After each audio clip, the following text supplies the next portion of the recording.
The Xarnathi fleet arrived in Earth orbit at 0400 UTC.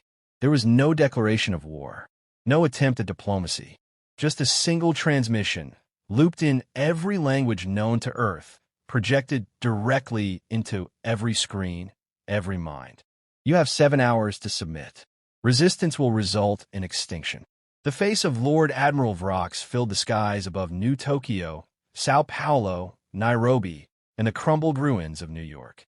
He was tall for a Xarnathi, standing on a chitinous frame, with eyes like glimmering obsidian and mandibles clicking with calculated menace. Behind him stretched the pale glow of the Throne of Stars, an orbital fortress the size of a small moon. Earth's government scrambled. Global communication was spotty since the second collapse. The United Terran Command met underground in Geneva, behind quantum-shielded walls, arguing across 5 languages and 3 ideologies. President Halim sat silent through most of it. Then, with a glance toward her military liaison, she said quietly, "Get me Baba Yaga." Gasps rippled through the chamber. "She doesn't work for us anymore," the UN Defense Secretary said. "We don't even know if she's alive." "She is," Halim said. "We've just been afraid to call her." Yelena Vostrikov lived alone beneath the ice shelf of old Siberia. Her shelter was deep, hidden beneath kilometers of glacial silence. No satellite or scan could see her. It had been that way for 12 years, ever since she disappeared after the Sarnex incident, the classified operation that ended with an entire alien war council slaughtered and Yelena walking out soaked in violet blood. They used to call her Commander Vostrikov. Now, they only whispered Baba Yaga. The name came from old Russian folklore, an immortal witch who lived in the woods and devoured those who dared cross her. It suited her. She'd earned it. When the encrypted signal reached her ice-shrouded bunker, Yelena was already awake. She didn't sleep anymore. Not since her daughter died, in orbit, gunned down by Xarnathi interceptors during first contact. The message played in silence. "We need you. They've given us 7 hours." Yelena stood slowly, bones cracking, muscles tensing beneath a skin woven with carbon fiber threads. Her face was hard, expressionless, but her eyes burned with something ancient. Not anger, resolve. She opened a case sealed since the day she buried her identity. Inside, laid with reverence, a matte black bodysuit with reactive plates, a Neuralink blade, and a chip no human had ever been authorized to carry. It shimmered faintly in the cold light. She pressed it to the base of her skull. A flicker of pain, and then silence broke. Her mind flared with tactical overlays, threat projections, and navigation data. Her past returned in an instant. She wasn't Yelena anymore. She was Baba Yaga. Back in orbit, Lord Admiral Vrox watched Earth's silent hesitation with the cold satisfaction of a predator. "These mammals lack unity," he hissed to his second. "Fear has made them weak. Shall I begin the countdown, my lord?" "No. Let them sweat. Let them understand what defiance earns." He turned to the viewing pane. The Throne of Stars loomed above Earth like the blade of a guillotine. "Besides," he chuckled, mandibles twitching, "perhaps they will amuse us with a gesture of bravery. It will make their fall all the more poetic." By the time the 3rd hour had passed, Earth's governments had agreed to one thing. They had nothing to lose. At 0700 UTC, a single signal was fired toward the moon, a silent launch from a forgotten military base carved deep into its far side. No crew, no fanfare, just a ship. It was black as the void and silent as death. It moved through space like a shadow, avoiding all scans, riding the ghost trails of old orbital debris. It wasn't headed toward Earth's defense grid. It was headed toward the heart of the Empire's command ship, the Throne of Stars. Inside sat one figure, clad in black, helmet sealed, blade across her back. Yelena checked her mission clock. Time remaining. 4 hours. She didn't need that long. The Throne of Stars was not a ship. It was a statement. Half a moon in size, pulsing with psionic conduits, and lined with railguns capable of punching through a planet's crust, it orbited the Xarnathi homeworld like a crown of conquest. None had ever set foot inside uninvited. No invader had ever breached its hull. No one had ever dared. Until now. Yelena's stealth pod coasted along the Empire's dead zones, narrow bands of space riddled with debris and magnetic distortion. Her neural interface calculated thousands of vectors per second, nudging the pod through gaps barely wider than her body. She didn't breathe. She didn't blink. Inside her helmet, time ran in cold numbers. T-minus 2 hours, 11 minutes. A single mistake would trigger alarms across 5 systems. She made none. When she touched the hull, she didn't knock. She cut, using a plasma blade with a heat signature mask to mimic Xarnathi maintenance drones. She carved through 5 meters of alloy. The opening hissed quietly. Yelena slipped inside, her silhouette vanishing into the darkness. She was in the nerve lattice, a hollow, spiraling corridor of bioengineered material connecting the outer hull to the ship's central systems. Organic sensors pulsed like veins across the walls. She injected a bypass virus coded in an extinct Xarnathi dialect. The sensors blinked, and then ignored her. Phase 1 complete. She moved like a ghost. Down in the crew corridors, warriors walked in tight formations, antennae twitching, weapons cradled. Her presence would have sent them into a frenzy if they had seen her. But they didn't. She stayed behind energy ducts, under heat vents, always one breath out of sync with their scanners. Her suit adapted in real time, camouflaging to match light and shadow. She paused only once, beside a patrol of elite guards. Through her visor, she read their neural activity, bored, on alert. She could kill them in 2 seconds. But that wasn't the mission. Not yet. She reached the command spine, an elevator of light that stretched from the lower decks to the Emperor's throne. Shielded by layers of psionic encryption, she placed her hand against it. The interface fought her, biometric rejection, DNA screening, psychic resistance. But her chip burned through it all, digging like a parasite. She winced. Her nose bled. Her fingers trembled. But the door opened. The Emperor's inner sanctum was 7 kilometers above the ship's belly.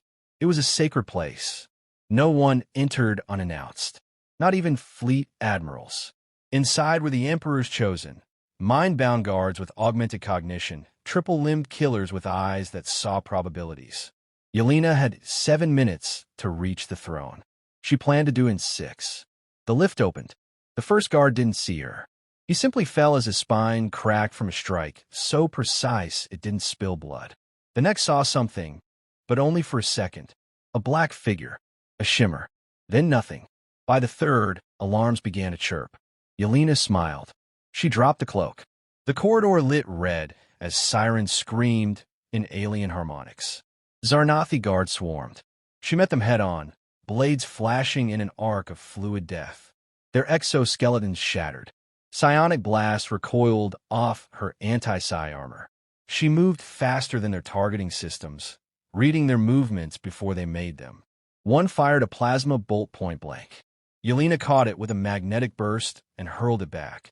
The wall behind her melted. She sprinted now, every step marked by precision. No wasted motion.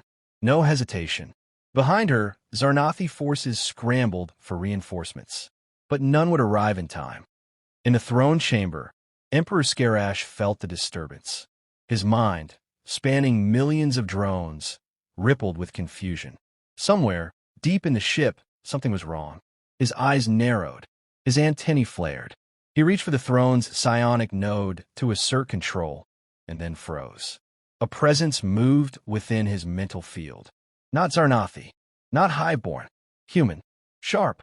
Focused. Cold. She was coming. And she carried something no enemy had ever brought into his throne room. No fear. Yelena breached the last gate. She stood at the threshold of the Emperor's chamber, her blade humming with kinetic charge, her suit sparking from dozens of near-fatal blows. Her chest rose slowly. Her face was still calm. Time remaining, 7 minutes. She stepped forward. The doors sealed behind her. The throne room of the Xarnathi Emperor was cathedral-like, vast, cold, and pulsing with psychic energy. Black stone floors reflected the eerie glow of a central nerve core, suspended above a pool of liquefied crystal. The Emperor sat upon a throne grown from bone and alloy, his form vast and grotesque, surrounded by a haze of psionic force. Skarash, the Xarnathi Hive sovereign, was not a being. He was a network, a consciousness layered over billions, commanding fleets with a thought and ending rebellions with a sigh. His mind stretched from this room to the farthest colonies. To challenge him here was suicide. Yelena Vostrikov walked forward with quiet steps.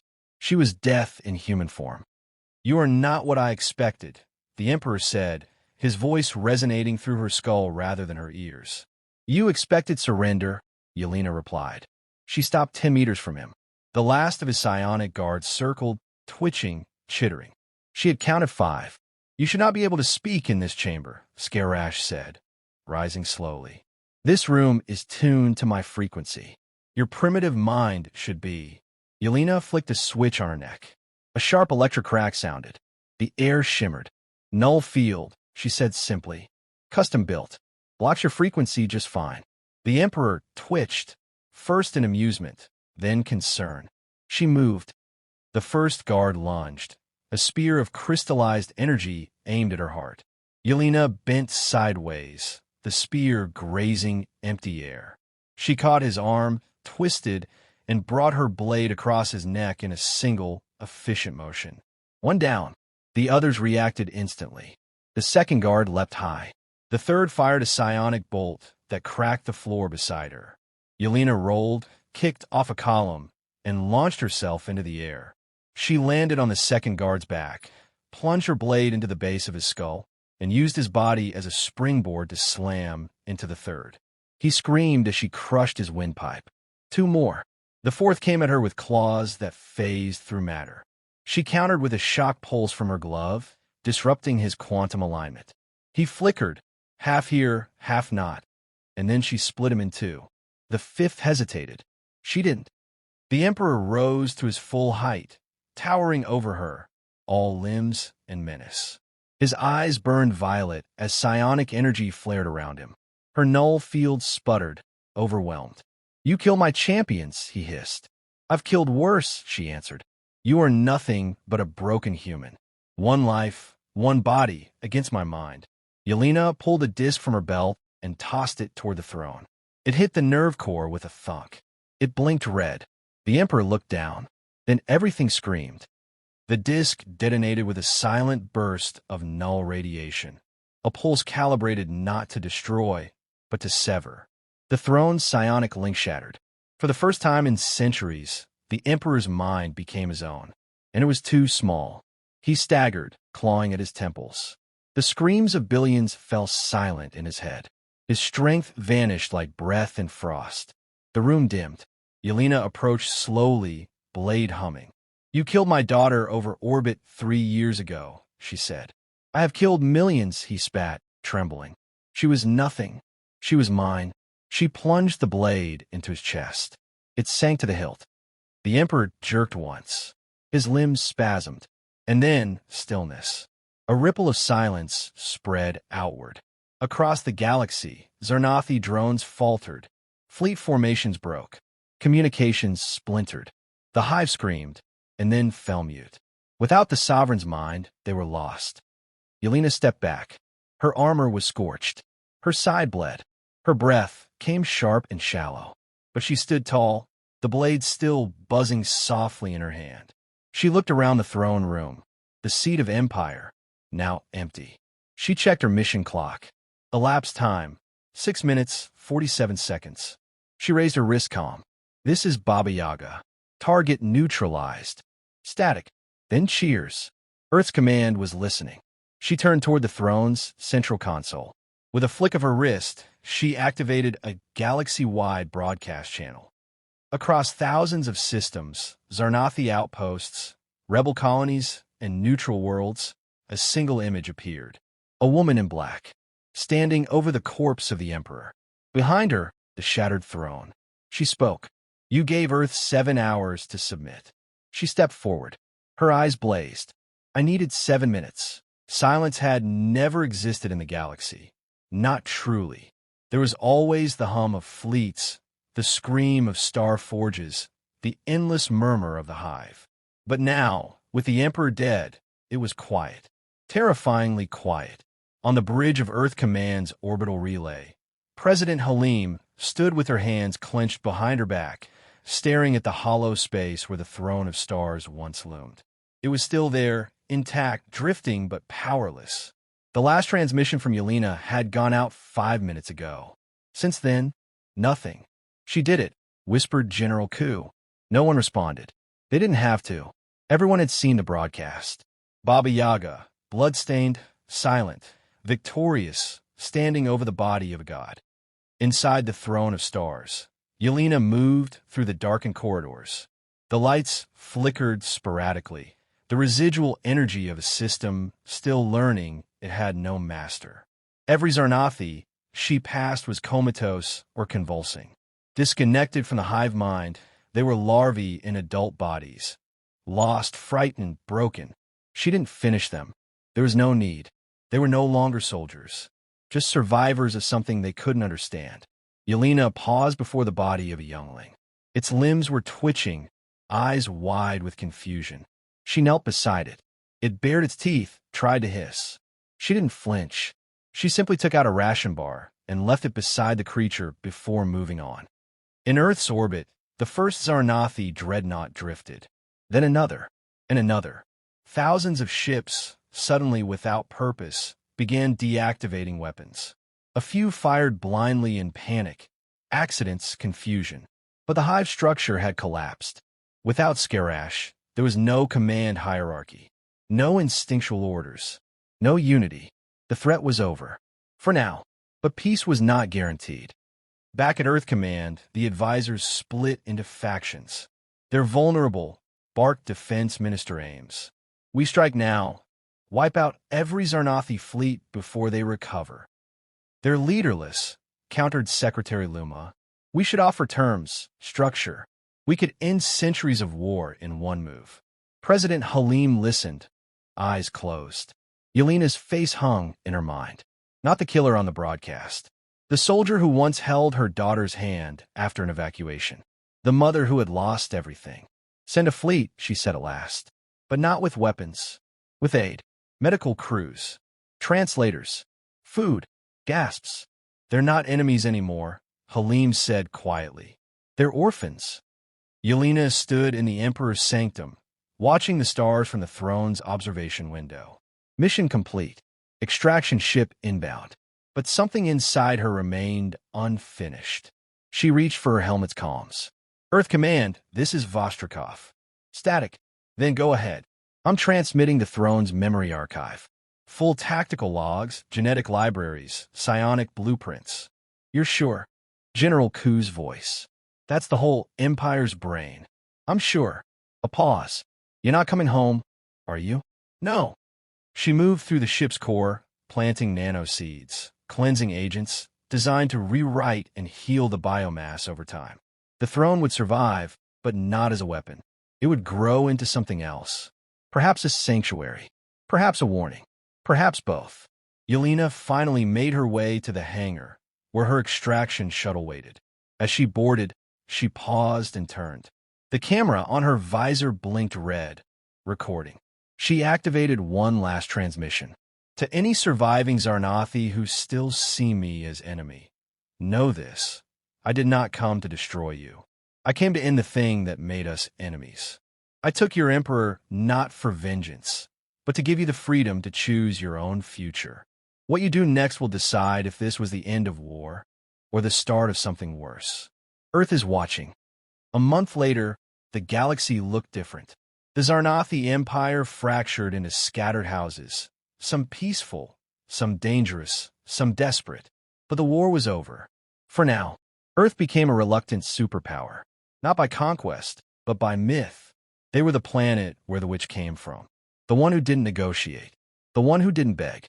They were the world of Baba Yaga, and she had done what no fleet, no admiral, no species had ever managed. She had ended a god. Somewhere, on a quiet moon at the edge of the galaxy, Yelena Vostrikov tended a greenhouse. The stars were far away now, but she listened to them at night. She didn't need monuments. She didn't need medals. She just needed the silence and the knowledge that when the galaxy gave her 7 hours to kneel, she stood, and she made them kneel instead.